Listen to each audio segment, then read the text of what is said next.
Salut, c'est Jessie Q. Aujourd'hui, je vais fabriquer un couperet chinois en damas mosaïque. Une première pour moi. Restez pour découvrir le résultat. Regardez à quel point c'est tordu. C'est impressionnant.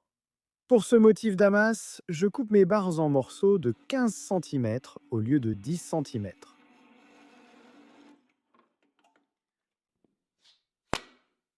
Imaginez combien de temps cela aurait pris avec une meuleuse d'angle. L'une des raisons pour lesquelles je voulais commencer avec plus d'acier, c'est parce que le damas mosaïque nécessite généralement beaucoup plus de soudures à la forge que les autres types de damas. Pour ce motif, je pense que je vais devoir faire 5 à 6 soudures à la forge distinctes. Et chaque soudure à la forge signifie une perte de matière à cause de l'oxydation ou du fait de devoir couper les extrémités sales. Oh là là. Comme vous pouvez le voir sur mon iPad ici, j'ai en fait déjà tout le motif planifié. Je sais quoi faire pour chaque soudure à la forge, mais je ne maîtrise pas encore le damas mosaïque. En réalité, je ne maîtrise rien, donc mon dessin peut beaucoup différer du résultat obtenu.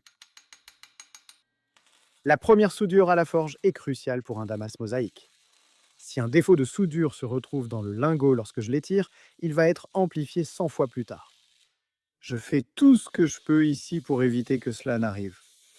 Je ponce les faces pour les niveler, je soude les côtés pour éviter toute déformation, puis je plonge le lingot dans l'huile de trempe pour obtenir une épaisse couche de suie, empêchant l'oxygène de s'infiltrer entre les pièces.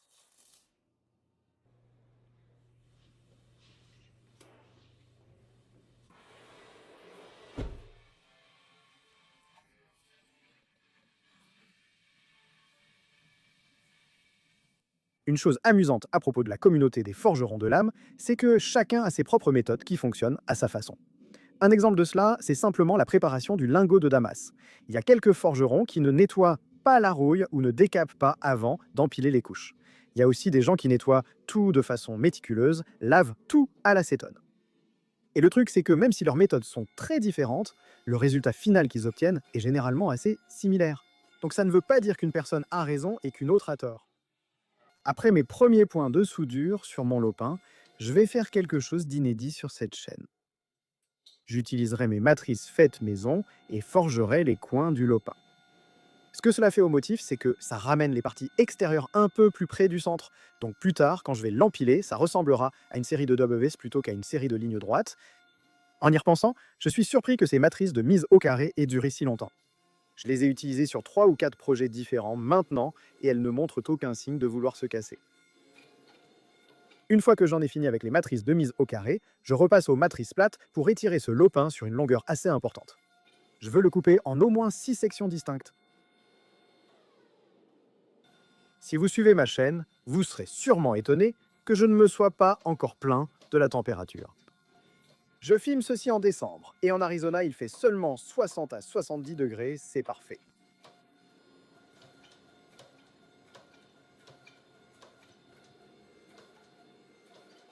Quand la billette atteint environ 60 cm, je la redresse sur l'enclume, puis je la ramène sous la presse sur les grandes matrices pour l'obtenir parfaitement droite.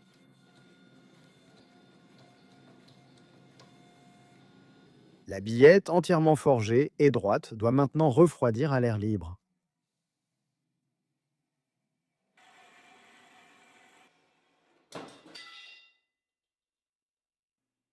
Normalement, à ce stade, je mets la billette dans l'étau et enlève la calamine avec une meuleuse d'angle, mais j'ai maintenant un nouvel outil idéal pour cela, l'accessoire de rectification plane de Beaumont Metalworks. Avant utilisation, je marque chaque pièce pour connaître leur ordre de découpe. J'utilise une bande grain 80 légèrement usée et je ne prends que des passes d'environ 5 millièmes de pouce.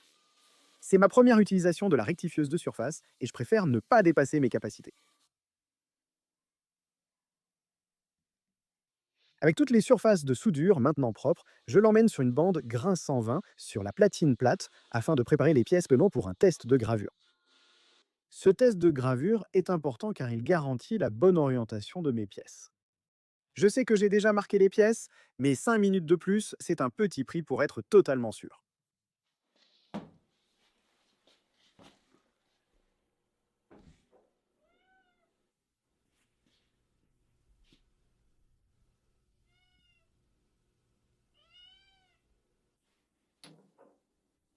Oh ouais, bien aligné.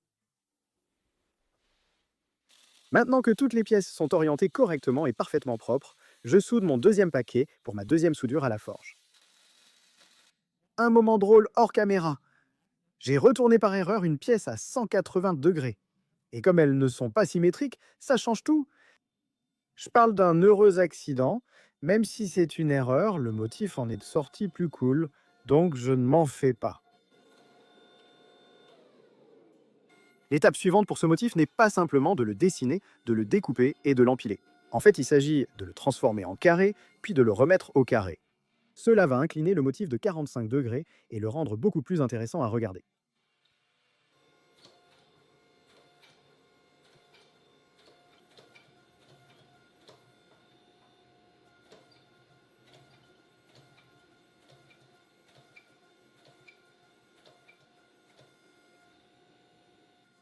Mon objectif en le remettant au carré était d'obtenir un angle parfait de 45 degrés, mais si vous le regardez sous cet angle, on dirait en fait que mon lopin n'était même pas carré au départ. Donc je pense qu'au final, je l'ai incliné à 43 ou 44 degrés. Cela n'a finalement pas changé grand-chose, mais c'est le genre de détail qui me distingue, disons, d'un maître forgeron. Un maître forgeron contrôlerait mieux les angles et n'aurait pas ce problème. Si vous suivez ma chaîne depuis cet été, vous avez sans doute remarqué que je n'ai rien publié depuis 4 mois. J'étudie dans un autre état à l'université du Michigan pour un diplôme en génie électrique. C'est vraiment très amusant d'être à l'université, mais cela ne veut pas dire que cela ne m'a pas énormément manqué. Pour revenir à la tâche, j'ai mis des butées dans la presse pour forger une longue barre carrée. L'étape suivante consiste à le couper en 4 morceaux et à faire ce qu'on appelle une soudure en croix.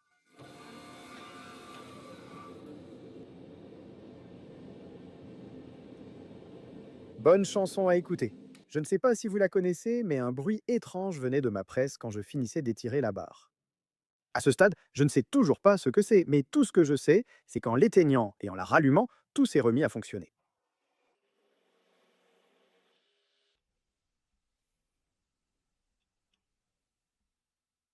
Si vous regardez de très près, vous verrez la pièce que j'ai accidentellement retournée.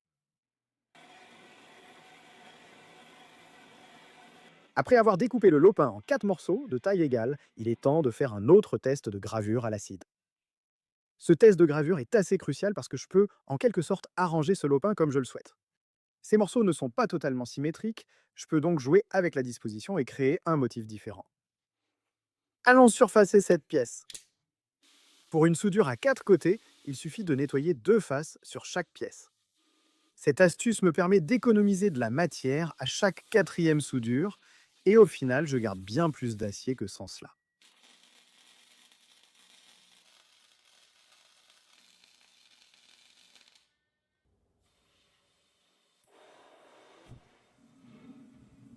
La forge étant rallumée, il faut replacer les matrices de mise au carré sur la presse. Comme il s'agit d'une soudure en croix et que je dois exercer une pression sur 2 axes différents, les matrices de mise au carré sont les meilleures pour réaliser cette opération.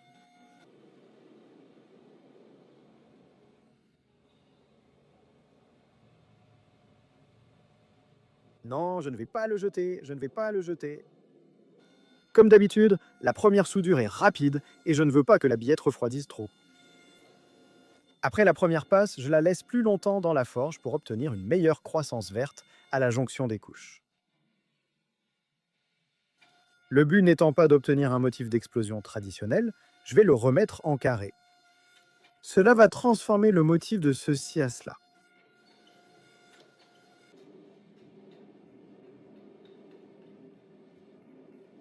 Cette soudure ressemble beaucoup à la précédente, donc je ne vais pas trop la montrer. Comme vous voyez, je le forge en biais, le remets en carré, puis l'étire pour obtenir une barre carrée.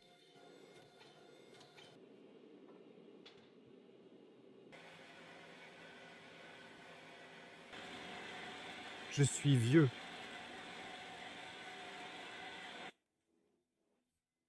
C'est beaucoup d'acier pour un couteau. Oh mon Dieu, je l'ai eu exactement. C'est une seule ligne. Ce ne sont pas 2 lignes, je suis un peu un génie.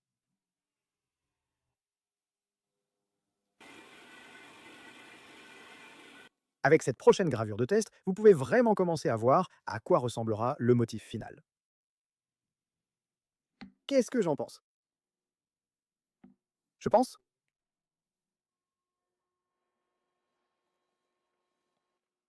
Je suis vraiment nul pour juger 45 degrés, je me trompe toujours de 2 ou 3 degrés.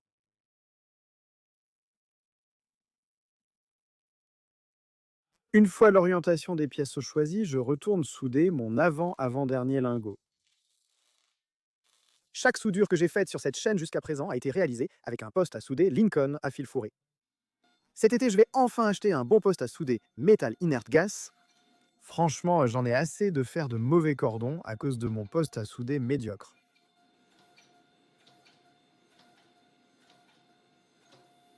Je dois simplement étirer ce lopin et le préparer à être découpé en 4 pour la dernière étape en croix. Voici le test de gravure finale pour ce motif. Oh ouais. La dernière étape pour ce motif est une soudure en croix. Comme c'est la dernière soudure à la forge, je fais un peu plus attention à cette soudure qu'aux autres soudures de en croix. Je vais souder tout autour du lingot, pas juste sur les côtés. Je devrais le meuler plus tard, mais cela garantira des soudures parfaites à la forge. Comme vous le voyez, je n'ai pas utilisé les matrices de mise au carré. Ayant soudé tout autour du lingot, le risque de désassemblage est moindre, donc j'utilise seulement les grandes matrices plates. Après 2 ou 3 chauffées à étirer, je l'emmène à l'étau et j'utilise une meuleuse d'angle pour enlever cette soudure métallinaire gas. Je vais découper ceci en carreaux plus tard, et comme les couperets chinois sont très larges, il faut que ce lingot soit bien rectangulaire à la fin. Les dimensions étaient d'environ 2,5 pouces de large sur 1,5 pouces d'épaisseur. Le lingot fini, laissez-le refroidir lentement toute la nuit dans un seau à lumière trouble. Cela garantira qu'il soit très tendre et prêt à être découpé en carreaux.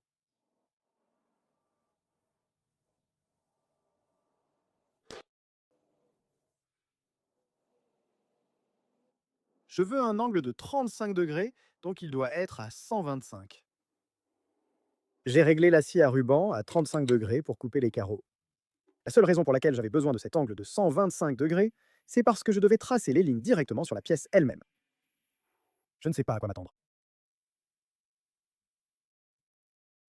Le test de gravure est ici réalisé au bout de la barre, ce qui le déforme un peu, mais il semble réussi. C'est le moment parfait pour expliquer pourquoi il faut faire du carrelage. C'est ce que nous avions avant de passer à la vermiculite. Ce que nous faisons, c'est couper les carreaux pour exposer le motif à l'intérieur des carreaux, puis nous les retournons. Nous soudons les pièces pour obtenir une billette au motif visible à l'extérieur. Voici la vue de dessus après soudure. Sans cette étape, il n'y aurait que des lignes. En découpant, j'ai réalisé qu'il serait impossible de tenir la billette dans l'étau pour la dernière coupe, donc j'ai soudé une pièce d'acier sacrificielle pour finir. 1, 2, 3, 4, 5. Ayant déjà surfacé la billette, seules quelques faces restaient à nettoyer à la meuleuse. J'ai utilisé une bande grain 120 très émoussée pour cela.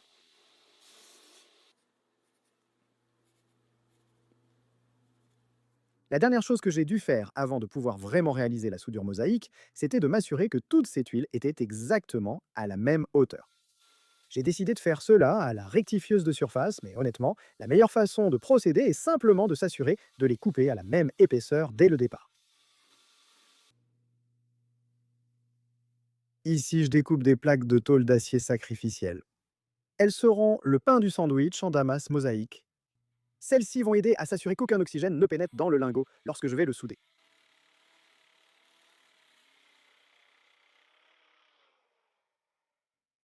Ma façon de souder montre que c'est ma première utilisation d'une cisaille à tôle. Toutes les autres fois, j'ai simplement utilisé une meuleuse d'angle parce que c'est ce que j'avais sous la main. Je veux que ces morceaux de tôle se soudent à la mosaïque. Donc je les nettoie à la meuleuse avec une bande abrasive grain 80 usée. Pour préparer mon sandwich de damas mosaïque, pour ainsi dire, je commence par pointer chaque carreau pour qu'ils soient aussi proches les uns des autres que possible, puis j'utilise le poste à souder et je soude tout autour du bloc. Chaque joint sera entièrement recouvert de soudure. De cette façon, aucun oxygène ne pourra pénétrer dans mon bloc.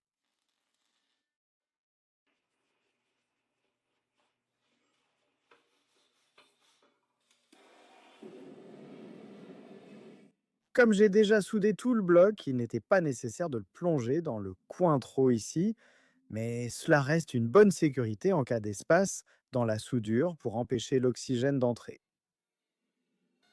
Je ménage cette soudure, la traitant comme si elle pouvait se désagréger à tout instant. Je fais un léger passage puis je la remets longtemps dans la forge.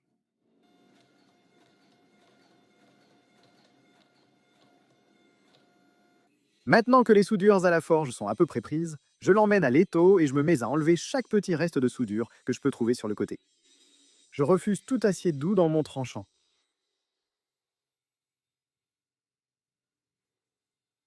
Maintenant que les côtés du lopin sont propres, il est temps de l'étirer un peu plus, puis de le préparer pour enfin commencer à forger la lame.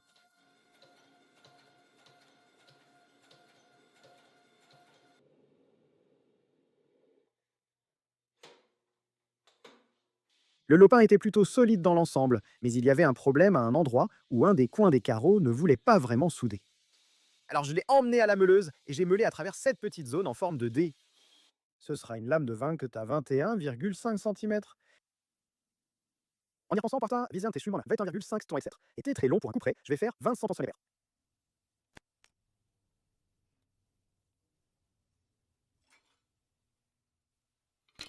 D'accord.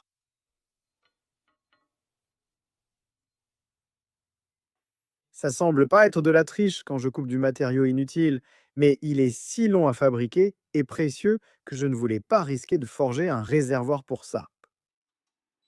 Pour couper cette petite section rectangulaire, j'aurais pu utiliser une meuleuse d'angle, mais j'ai vu qu'il y avait une table sur le côté de ma scie à ruban. Je l'ai installée et elle est devenue une porte à banc. Juste un peu de nettoyage.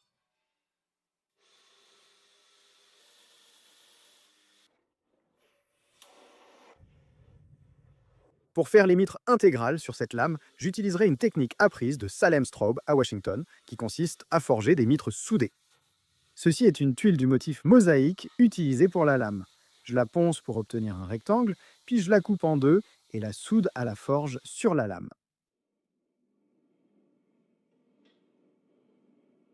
La principale caractéristique d'un couperet chinois est sa grande largeur. Le lingot avec lequel je travaillais ne faisait que 2 pouces et demi de large à ce stade, donc j'ai dû trouver un moyen créatif de lui donner un pouce supplémentaire de largeur. J'ai fait une erreur à ce moment-là en essayant d'étirer toute la lame d'un coup, ce qui a légèrement abîmé 2 soudures de carreaux. J'ai mis du flux, amené sous un marteau à main, puis refermé les soudures à la forge. Ce problème est devenu récurrent. Ces 2 soudures à la forge sur le bord étaient capricieuses. J'ai dû souvent y revenir, ajouter du flux, marteler, réparer, puis étirer la lame. J'ai découvert que pour donner à cette lame sa largeur, il suffisait d'utiliser un marteau à panne croisée. La presse, c'est bien, mais c'est excessif. C'est comme vouloir abattre un oiseau avec un boulet sans savoir s'il l'a touché.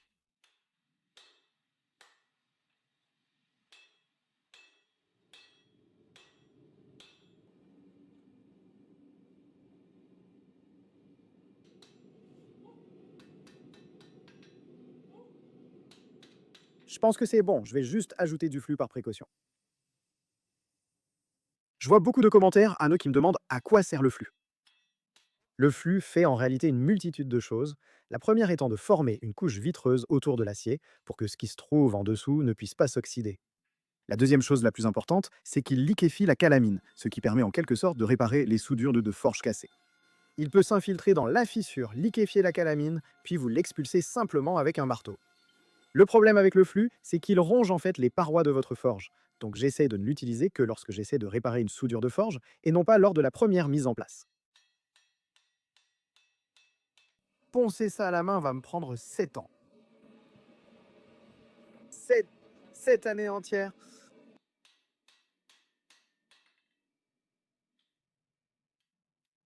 La lame étant forgée, il fallait redresser la soie et préparer la soudure des renforts à la forge.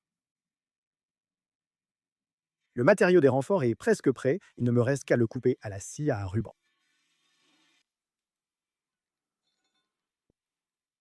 Avant de pouvoir souder les renforts à la lame à la forge, je dois m'assurer de meuler toute cette tôle sur le côté de la lame.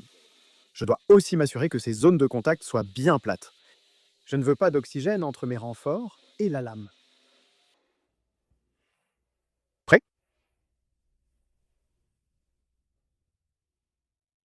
On commence à voir le motif par ici, mais il y a encore des parties que je dois meuler ici, et tout de ce côté. Après avoir vérifié que le matériau était propre, je l'ai amené à mon poste et j'ai seulement pointé les renforts, sans souder tout autour. Au départ, je ne voulais pas trop utiliser de flux, mais ces renforts doivent être parfaitement soudés à la forge. Donc j'en mets et je trempe ensuite dans l'huile. Pour toute la soudure à la forge, j'ai simplement utilisé le marteau à main. Je ne voulais pas utiliser la presse parce que tout ce qui serait coincé entre les pièces resterait bloqué si j'utilisais la presse.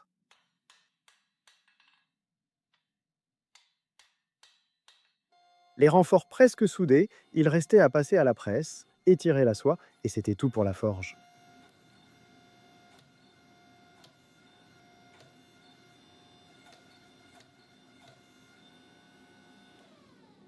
Après la soie, j'ai pris quelques chauffelines pour finaliser le profil de ma lame et m'assurer que tout était bien droit.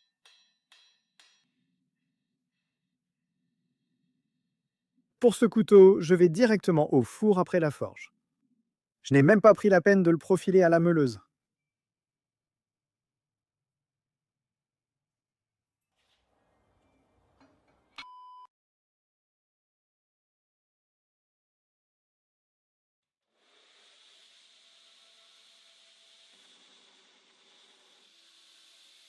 Je n'ai pas du tout meulé en profondeur, mais ces soudures à la forge ont l'air vraiment parfaites. Ce qui est cool avec cette lame, c'est qu'il y a un repère pour le meulage grossier. La lame est encore recouverte d'une couche assez fine de tôle d'acier, mais pour la trempe, je veux que tout cela soit enlevé. Je ne veux aucun acier doux sur les côtés.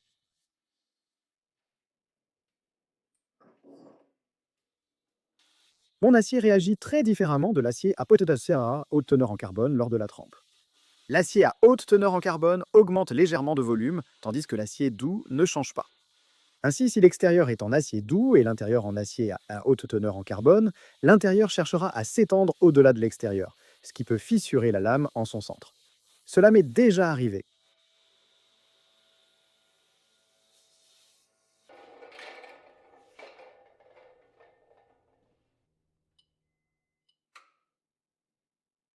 On ne le voyait sans doute pas, car j'ai un bon visage impassible, mais j'étais très stressé avant cette trempe. J'avais déjà passé 4 jours sur la lame, et si elle se fissurait lors de la trempe, il faudrait tout recommencer. J'ai une date limite pour cette vidéo, donc je dois travailler 2 fois plus vite pendant 5 jours.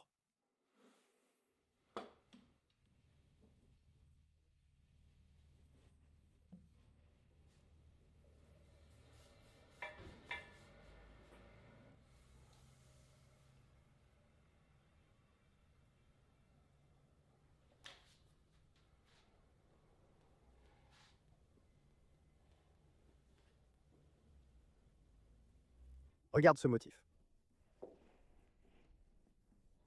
Tu vois ça? Je crois que je me suis surpassé avec celui-ci. Après avoir testé la dureté à la lime, je chauffe la lame dans un four grille-pain à 350 degrés Celsius pour un revenu rapide. J'ai besoin d'un revenu rapide car le four met environ 2 heures à refroidir. Et pendant ce temps, le couteau posé dehors peut fissurer ou non. Juste après le traitement thermique, on est à 2 livres. Ainsi commença le processus incroyablement long de meulage de cette lame jusqu'à sa forme finale. Comme vu plus tôt là, la lame pesait environ 2 livres, ce qui est bien trop lourd et indique qu'elle est trop épaisse. Ce couteau pèse environ 1 livre, poignée incluse. La lame a en fait développé une légère déformation lors de la trempe. Donc ce que je fais ici, c'est que j'utilise un marteau à panne ronde en carbure pour la redresser un peu.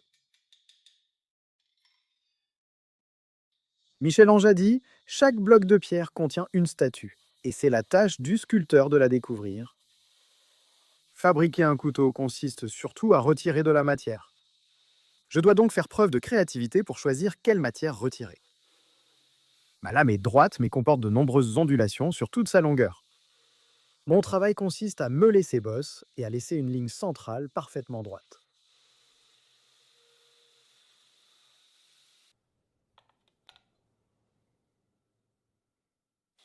Une chose qui peut arriver lorsque j'affûte la lame, c'est qu'elle peut en fait se déformer. Il y a beaucoup de tension interne dans l'acier et en enlevant de la matière, on les expose et on les laisse agir. Je dois donc toujours vérifier si la lame est droite ou présente une torsion, une ondulation ou une forme irrégulière, peu importe le nom. Je dois veiller à ce que cette lame reste droite une fois redressée. Écoutez le chant de l'acier.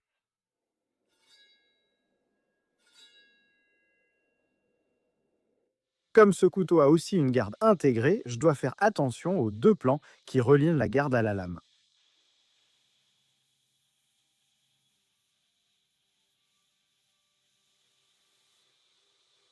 Pour me simplifier la tâche, je gère aussi la transition entre la garde et la soie en la nettoyant au mieux sans guide de lime. 0,6 de large, 0,22 d'épaisseur. Où est mon 15/64e? Ce bloc de bois coûte autant que tout le métal réuni pour ça. Il a coûté 160 $. Si vous connaissez un coutelier, le meilleur cadeau à leur offrir pour n'importe quelle occasion, c'est simplement un nouveau bloc de matériaux pour manche. C'est presque une addiction. Chaque fois que je vois un bloc de bois sur Instagram, il y a une partie de moi qui envisage d'acheter. Je trace simplement des lignes sur mon bloc de manche pour repérer ou percer les trous. Sans fraiseuse, c'est la meilleure solution pour l'instant.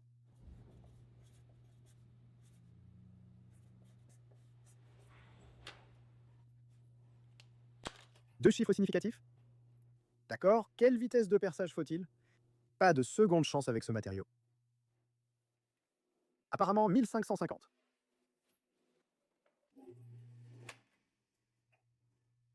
N'ayant pas de fraiseuse et utilisant des forêts ordinaires, je dois veiller à ce qu'il ne dévient pas.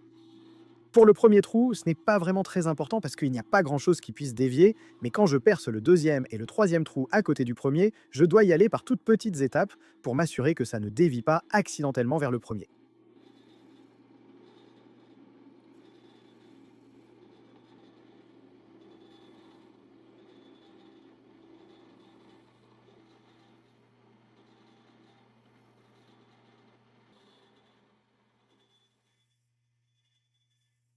Avec le bloc de la poignée percé et prêt à être ajusté à la soie, il était temps de commencer à réfléchir à l'entretoise.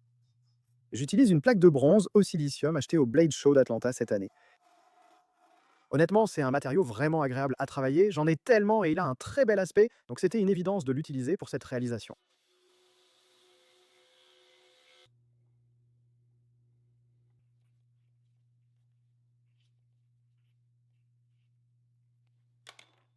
Il y a quelque temps, j'ai lu un commentaire de quelqu'un qui disait: «Oh, tu as toutes sobé ces grosses machines, mais tu n'as même pas de Bluedicum.»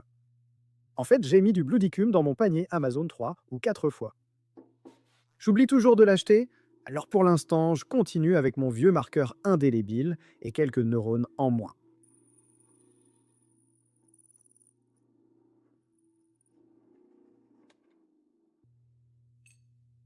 La poignée est finie, mais ma soie n'est pas centrée par rapport à la garde. Donc maintenant, c'est trop petit. Donc je dois en fabriquer une nouvelle.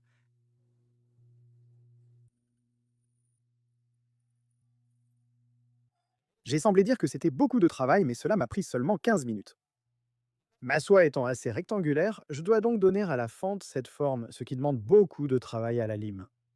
J'utilisais de petites limes rondes, de petites limes diamantées, tout ce que j'avais sous la main pour adapter cette pièce à la soie.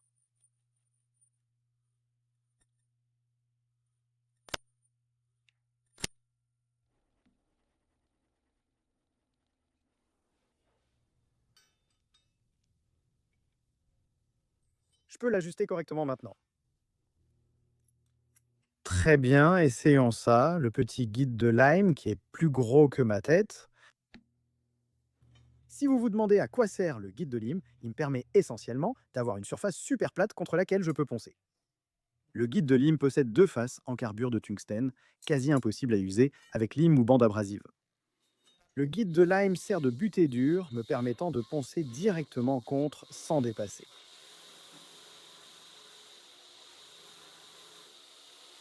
Regardez cet ajustement. Vous ne pouvez probablement pas le voir à la caméra, mais c'est vraiment très bon. Maintenant que la cale s'ajuste parfaitement à l'arrière de la garde, il était temps de reporter mon attention sur le bloc de manche. J'exerce ici une pression latérale sur le forêt pour relier les 3 trous percés plus tôt. C'est assez dangereux car les forêts ne sont pas faites pour supporter cette pression latérale, mais c'était la méthode la plus rapide pour relier ces trous.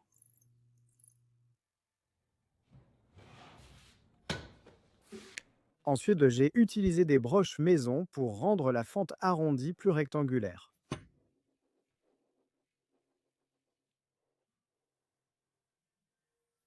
Ouah. Pourquoi ça va aussi vite? Et pourquoi est-ce que je saigne?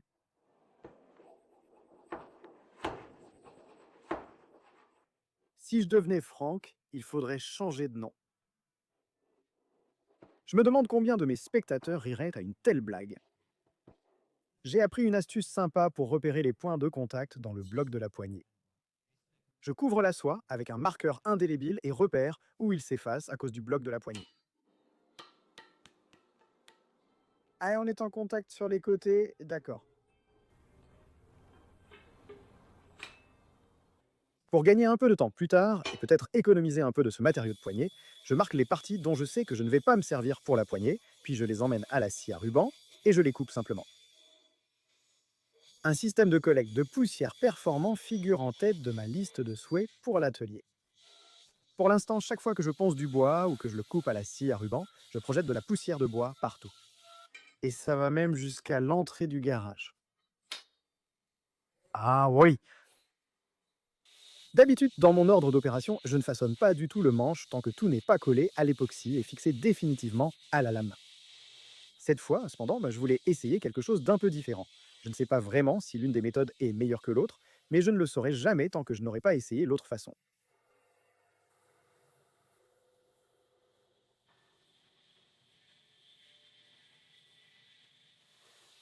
Je peux le plier au doigt. C'est un couperet avec beaucoup de matière autour, mais je peux le plier, preuve de sa finesse. Je finaliserai la forme du manche après l'avoir collé et poncé la lame à la main. Pour, j'espère, me faciliter un peu la vie quand je vais poncer la lame à la main, je monte toute la pièce jusqu'à une finition à la machine au grain 400.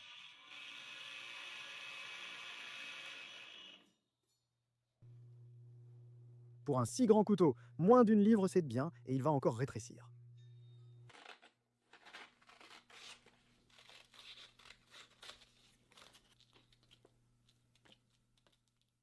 Le ponçage manuel de cette lame a pris à peu près autant de temps que ce à quoi on pourrait s'attendre, puis il faut multiplier ce temps par environ 4. La lame mesurait 3,5 pouces de large, à 8,5 pouces de long avec une dureté de 62 à 63 HRC.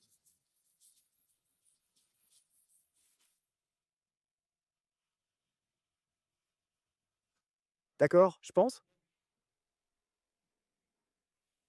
Je peux enfin la retourner. Ah, ce truc sent vraiment mauvais. Mais il est tellement efficace dans ce qu'il fait. En ponçant à la main, j'ai revu des classiques YouTube sur la fabrication de couteaux. J'ai revu toute la série de couteaux de chef d'Alex Steel, qui compte environ 25 millions de vues. Et puis j'ai aussi revu la fabrication de l'épée en damas mosaïque de Kyle Royer. Hormis les vidéos sur les couteaux, j'ai eu le temps de voir 10 épisodes entiers de Community.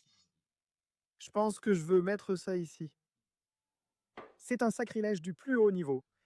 Attends, je n'ai pas de couteau.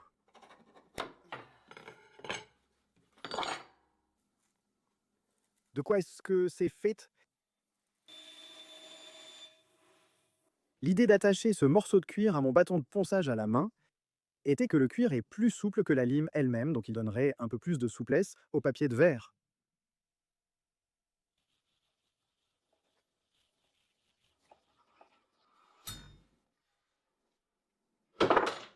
C'était quoi, 9 heures?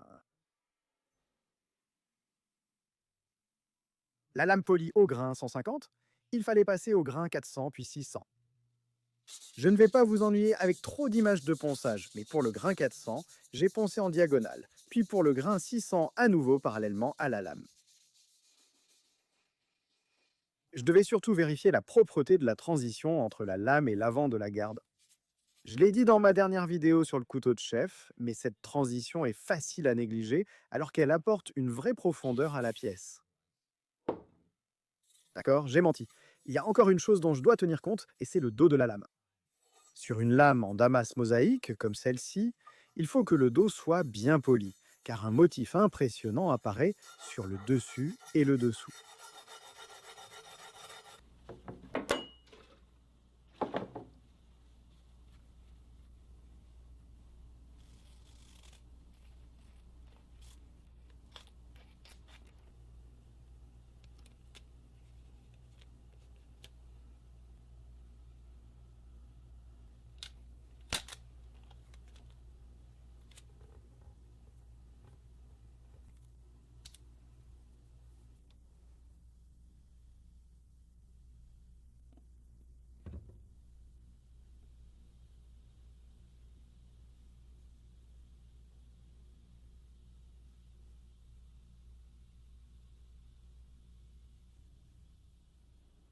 Honnêtement, c'est suffisant. Ma marque étant gravée sur la lame, il était temps de l'assombrir avec du permablue de Birchwood cassé. Ici, je nettoie paiement au tout, sauf la marque du fabricant avec un papier de verre grain 600. Je dois éviter d'appuyer trop fort pour ne pas enlever l'assombrissement.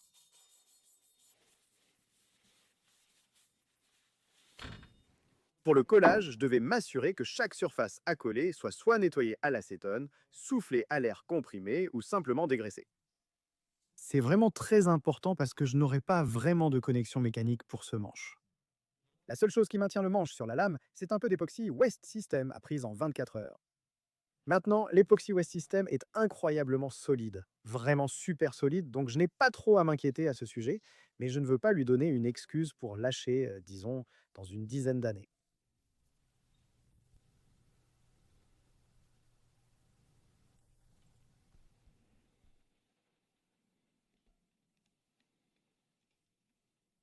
J'ai fait l'erreur ici de retourner accidentellement la lame vers le bas, ce qui fait que de l'époxy a coulé vers le bas et sur la lame. J'ai dû nettoyer un peu plus avec de l'acétone, mais ce n'était pas un souci. J'ai laissé l'époxy reposer 24 heures pour qu'il fixe bien sans y toucher trop tôt. Une fois l'époxy durci, j'ai commencé à façonner le manche. Mon client m'a en fait demandé de laisser le manche un peu plus épais que ce que je ferais habituellement.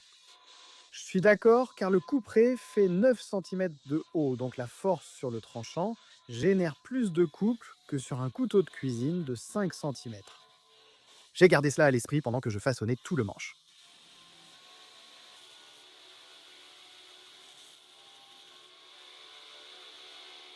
Bien que le bois utilisé pour le manche soit très dense et huileux, je ne voulais pas le mouiller lors du ponçage. Donc chaque fois que je ponçais la garde et qu'elle chauffait beaucoup, je la laissais simplement reposer sur des blocs d'aluminium pour qu'ils absorbent la chaleur un peu plus rapidement que si je la laissais simplement à l'air libre.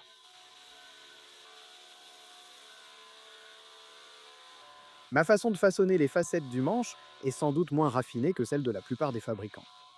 Je me contente d'adoucir les arêtes et je joue avec les angles jusqu'à trouver quelque chose qui soit à la fois esthétique et agréable en main.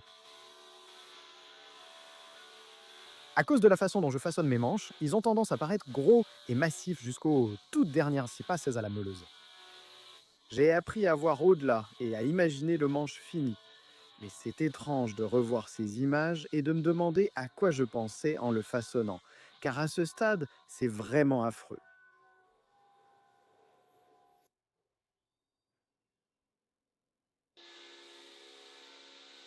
Je voulais que la facette centrale de mes mitres soit perpendiculaire à la colonne vertébrale de la lame, et pour m'appuyer dessus, j'ai retiré la feuille temporaire. J'aurais pu ruiner la lame à certains moments en ponçant ce manche. Si je glissais et que la lame tombait sur la ponceuse, c'était fichu. Après avoir façonné le manche, il fallait corriger les imperfections du bois. J'ai comblé ces imperfections et fissures avec de la super glue noire.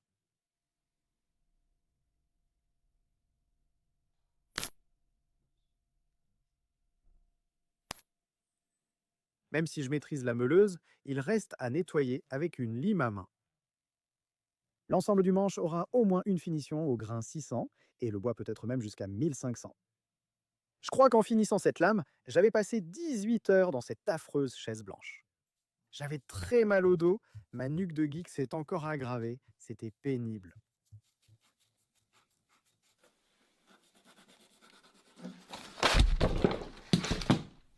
C'est ma faute. Sur quoi as-tu trébuché au juste?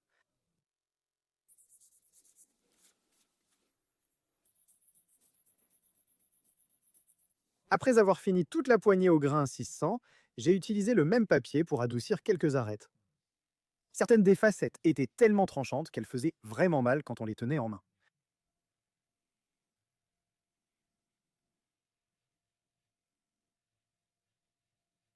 En parlant d'angles vifs qui font mal à la main, j'ai veillé à ce que le ricasso de ce couperet soit vraiment très lisse. J'ai fait des 45 degrés puis arrondi leurs coins. Après cela, j'ai nettoyé les faces plates de la lame avec du papier de verre grain 600 pour préparer la gravure. J'ai recouvert le bois de ruban isolant classique pour la gravure. Je ne sais même pas si le chlorure ferrique attaque le bois, mais je ne voulais pas prendre de risque ici.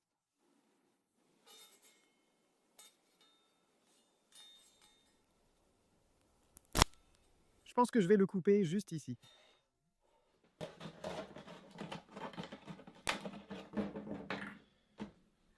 D'accord, allons-y. Verse un peu de ferrique ici.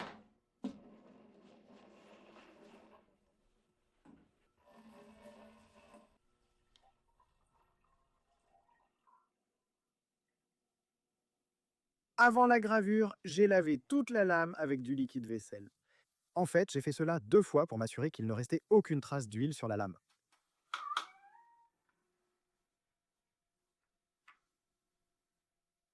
Oh mon Dieu!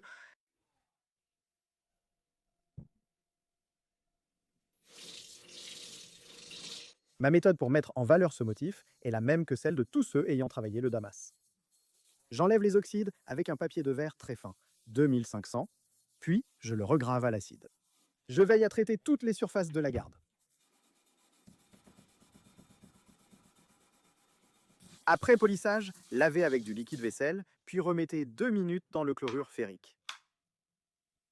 Vous verrez qu'il y a déjà plus de contraste, mais ce n'est pas encore la finition finale que je souhaite. La finition au chlorure ferrique s'efface en frottant.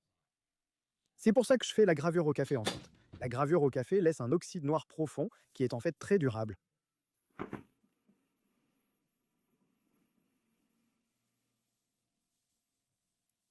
Lors du deuxième passage, j'utilise un tampon de ponçage de 5000 grains par-dessus le papier de verre de 2500 grains. C'est juste pour donner un peu plus de polissage à l'acier.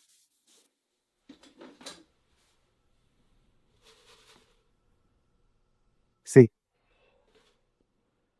Ce n'est pas assez de café.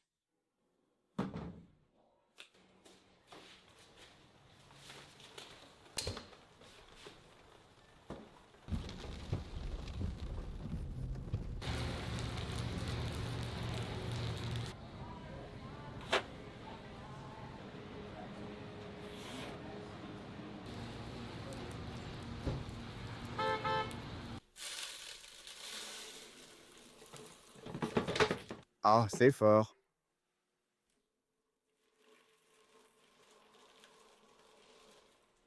Oups.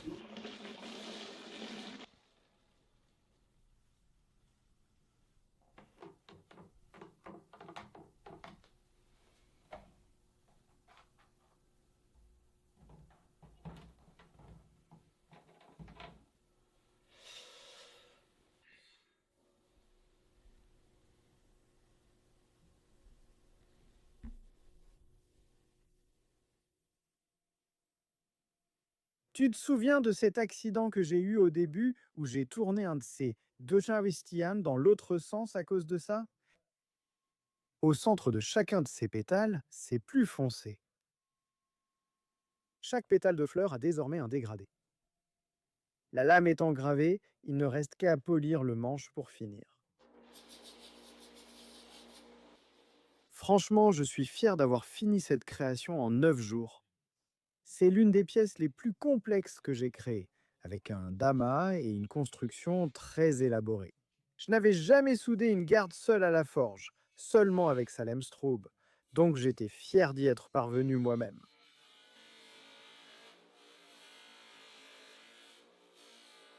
Avec le manche poli et la gravure au café fixé, il était temps d'essuyer la lame avec un chiffon spécial pour retirer le résidu brun et ne garder que les couleurs pures. Comme tous les couteaux issus de mon atelier, je dois leur donner un tranchant rasoir. J'utilise une pierre diamantée, Atoma 400 grains pour amener le fil à zéro. Puis une pierre à eau, Chaussera 3000 grains pour le tranchant final, et je finis avec le cuir.